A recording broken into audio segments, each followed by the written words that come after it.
সেনাবাহিনীতে কি ঘটতে যাচ্ছে, কি ঘটতেছে আর কি ঘটতে পারে, আমার কাছে এখন দেশ বিদেশ থেকে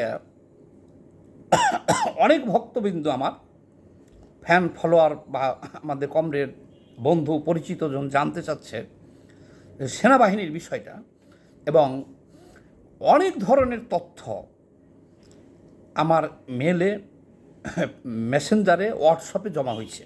এখন এর মধ্যে কিছু ভয়ঙ্কর ভয়ঙ্কর তথ্য আছে, তো সব খবর প্রকাশ করা যাবে না, কারণ সেনাবাহিনীর বিষয়টা অত্যন্ত সেনসিটিভ বিষয়। তো যতটুকু প্রকাশ করা যায় আমি ঠিক ততটুক আজ আপনাদের জন্যে তুলে ধরব। সেনাবাহিনীর বিষয়টা অত্যন্ত সেনসিটিভ, এই জন্যে আমি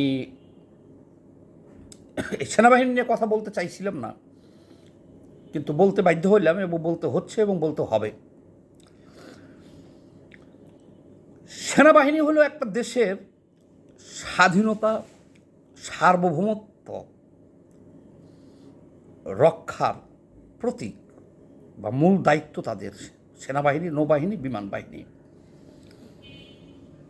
এরা দেশের বিশেষ মুহূর্তে এরা ক্যান্টনমেন্ট থেকে বাইরে আসে। এছাড়া দেখা গেছে একজন সেনাবাহিনীতে চাকরি করতেছে, সারা জীবন চাকরি করেই গেছে, ক্যান্টনমেন্টের বাইরে আসার কোনো প্রয়োজন হয় নাই। কোনো যুদ্ধ না থাকলে সে যুদ্ধতেও যাওয়ার প্রয়োজন হয় নাই, সারা জীবন ক্যান্টনমেন্টের ভিতরেই পার করে দিচ্ছে চাকরি। তো যাই হোক, তো সারা বিশ্বের সকল দেশেই বিশাল একটা বাজেট, জনগণের করের টাকা এই সেনাবাহিনীর পিছনে ব্যয় করা হয়। কি কারণে?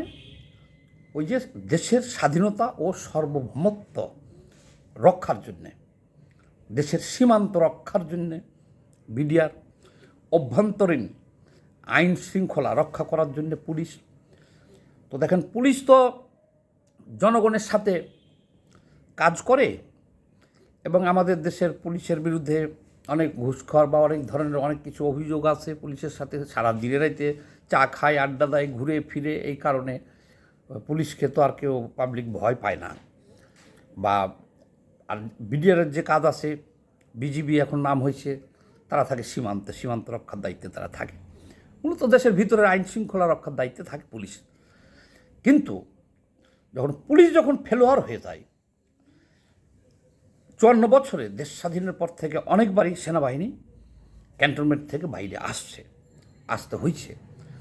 ইভেন 2007 সালেও আপনারা দেখেছেন, জেনারেল মঈনুদ্দিনের নেতৃত্বে সেনাবাহিনী বাইরে আসছিল। অতীতের যত ধরনের এই ঘটনা ঘটছে, তার মধ্যে দেখেন সেনাবাহিনীকে এতটুকু অপদস্থ এই 54 বছরে হইতে আমরা দেখি নাই। এখন এমন কিছু ঘটনা ঘটতেছে সেনাবাহিনীকে নিয়ে, যে সেনাবাহিনীকে এবার চকিদারের চাইতে নিচে নামাই ফেলানো হয়েছে। র্যাব পুলিশ তো বাদই দিলাম আমি, চকিদার মানে গ্রাম্য পুলিশ থাকে না, এই গ্রাম্য পুলিশকে দেখলে যেমন দেখছি আমি অনেক পোলাপান গ্রাম্য পুলিশ হাইটে গেলে বলে ভুয়া ভুয়া ভুয়া, বা তার কোনো মূল্য নাই, তুচ্ছতাচ্ছিল্য বুঝায়। যে একটা হাতে লাঠি আছে, গ্রাম পুলিশ লিখে রাখছে এখানে, আবার পুলিশ, গ্রাম পুলিশ, অর্থাৎ এদের কোনো পাওয়ার নাই, তুচ্ছতাচ্ছিল্যের বিষয়। কিন্তু সেনাবাহিনী,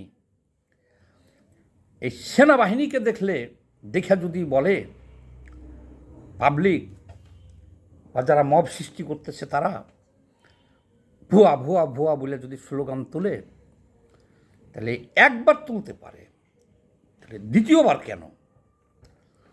সেনাবাহিনী তো সরকারেরই অংশ না, তাইলে এদের সম্মান রক্ষা করার দায়িত্ব তো সরকারেরও। আর সেনাবাহিনী ইমান কী করতেছে, যে তাদেরকে দেখলে যে এই যে ভুয়া ভুয়া ভুয়া বলা শুরু হয়েছে, ট্রেন্ড শুরু হয়েছে। আরও কি হয়েছে, এমন একজন নেতা বলে বসলেন যে ক্যান্টনমেন্ট ঘুরাইয়া দিব। আরও জঘন্য ভাষায়। কিন্তু সেই ব্যক্তি যে দল করে, সারা বাংলাদেশে তাদের 1000 কর্মী নাই। চ্যালেঞ্জ। তাদের আপনারা চিনেন, এরকম নাম বলবো আমি, এই যে ব্যারিস্টার ফুহাদ এবি পার্টি করছে জামাত থেকে বের হয়েছে, তো তাদের পার্টির ওই সভাপতি সেক্রেটারি ছাড়া আর কাউরে বাংলার মানুষ চিনে না, আর কেউ নাইও তাদের দলে। এই দুইজন ছাড়া, এই দুইজন ছাড়া আর কেউ নাই। হয়তো কোনো মানববন্ধন টন্ধন করলে আর 10-5 জন ডাইকে নাই। সেই ব্যক্তি বলতেছে যে ক্যান্টনমেন্ট ঘুরিয়ে ফেলবে, আর অকথ্য ভাষায় গালাগালি করছে। এটার প্রতিকার কি? কেন প্রতিকার হইল না? সমস্যাটা কি? আমরা তো দেখতেছি যে সুপরিকল্পিতভাবে আমাদের সেনাবাহিনীটাকে এখন ধ্বংস করে দেওয়া হইতেছে।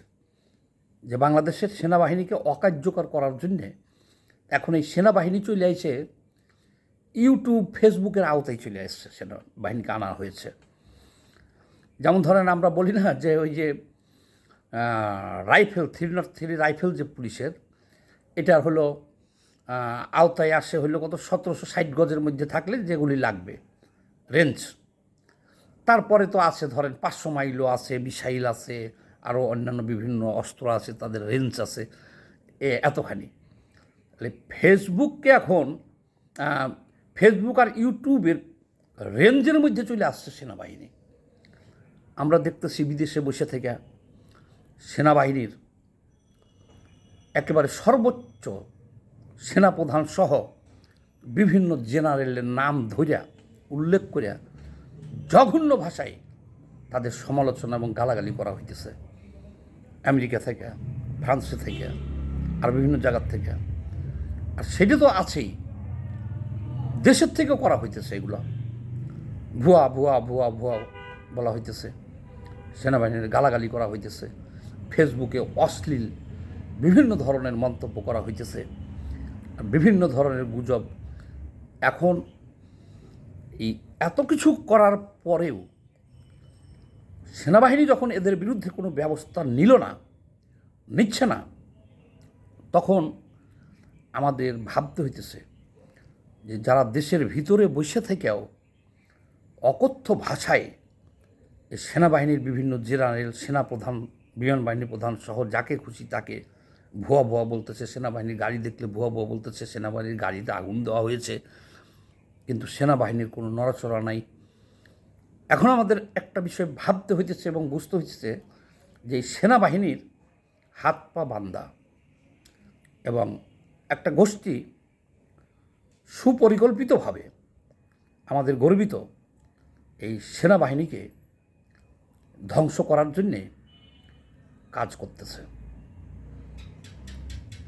সেনাবাহিনীকে একেবারে সুপরিকল্পিতভাবে দেশি এবং আন্তর্জাতিক ষড়যন্ত্র শুরু হয়েছে এই সেনাবাহিনীকে নিয়ে। সেনাবাহিনী তাদের বিবৃতি দেওয়া লাগতেছে যে ক্যান্টনমেন্টের আশেপাশে সমাবেশ করা নিষিদ্ধ। আরে বাবারে বাবা, সেনাবাহিনী ভয়ে ভীত হয়ে গেছে। ক্যান্টনমেন্টের আশেপাশের রাস্তায় সভা সমাবেশ মিছিল করতে কে যাবে? বুকের পাটা কার এত? এখন দেখতেছি সেনাবাহিনী নিজেই আতঙ্কিত। এটা এটা এটা কিছুদিন আগেও কি আমি ভাবতে পারছি 5ই আগস্টের আগে বিগত আমলে কখনো যে সেনাবাহিনীর এইরকম বিবৃতি দিতে হবে যে ক্যান্টনমেন্টের আশেপাশে গেটে সভা সমাবেশ নিষিদ্ধ? এটা চিন্তা করা যায় যে সেনাবাহিনীও এখন আতঙ্কিত এই মবের হাতে। যে সেনাবাহিনী বিবৃতি দিচ্ছে দেখলাম কালকে, যে মানে তাদের ভয় হলো যেন কেউ ওই মব সৃষ্টি না করতে পারে, এসে ক্যান্টনমেন্টে যে আক্রমণ করব বলছে, যে ঘুরিয়ে দিব ফুয়াদ, তার বিরুদ্ধে ব্যবস্থা নেওয়া হয় না। ফ্রান্সের থেকে সারাদিন যা খুশি তাই বলতেছে, আমেরিকার থেকে যা বলতেছে, দেশের ভিতর থেকে যা বলতেছে, ভুয়া ভুয়া বলতেছে। অর্থাৎ এখন সেনাবাহিনীর সম্মান ইমেজ ফিরে আনার দায়িত্ব হলো সেনাবাহিনী এবং সরকারের। সরকারকে এই ব্যবস্থা নিতে হবে, সেনাবাহিনীকে সেনাবাহিনীর জায়গায় তাদের সম্মান ফিরিয়ে দেওয়ার ব্যবস্থা নিতে হবে। কারণ এখন ওই যে বললাম, চকিদারের নিচে নামাই দিচ্ছে সেনাবাহিনীকে। সেনাবাহিনী নিজেই তারা বিবৃতি দিতেছে যে ক্যান্টনমেন্টের আশেপাশে যেন কেউ সভা সমাবেশ না করে, মব সৃষ্টি না করে। কার এত বড় বুকের পাটা যে সেনাবাহিনীর দেওয়ালের সামনে যে মব সৃষ্টি করতে চায় এরা কারা? যে সেনাবাহিনী বিশ্বের সন্ত্রাস কবলিত যুদ্ধ বিধ্বস্ত যে সমস্ত বা যুদ্ধ চলতেছে সে সমস্ত দেশে যায় সুনামের সাথে দায়িত্ব পালন করতেছে এত বছর আমাদের সেনাবাহিনী, আর সেই সেনাবাহিনীকে আমরা বাংলাদেশে ভুয়া ভুয়া ভুয়া বলিয়া একেবারে চকিদারের নিচে নামে ফেলছি। এখন এই সেনাবাহিনীর কোনো সম্মান আর দেখতেছি না। এখন আমি আহ্বান জানাবো সেনাবাহিনী এবং সরকারকে যে এই খেলাটা খেলেন না, এই খেলাটা খেলেন না, এই জায়গাটা অন্তত নিরাপদ রাখুন। না হলে দেশের স্বাধীনতা এবং সার্বভৌমত্ব মারাত্মক হুমকির মুখে পড়বে, যা ইতিমধ্যেই শুরু হয়ে গেছে। যে করিডোর